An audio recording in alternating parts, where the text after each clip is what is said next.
MFG Martlesham Heath and the male toilet, well, bog standard Heatstore 2802 correlation thing. Stick's already coming off.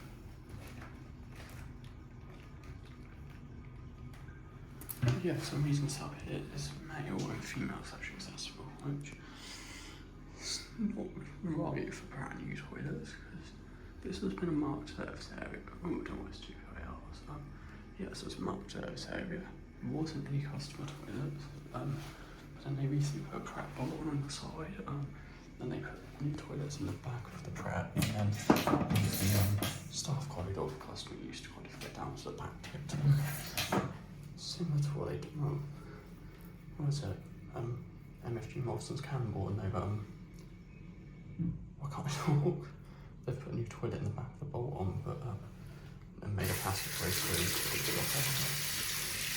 Same thing here, there's country print staff corridor and you can customer.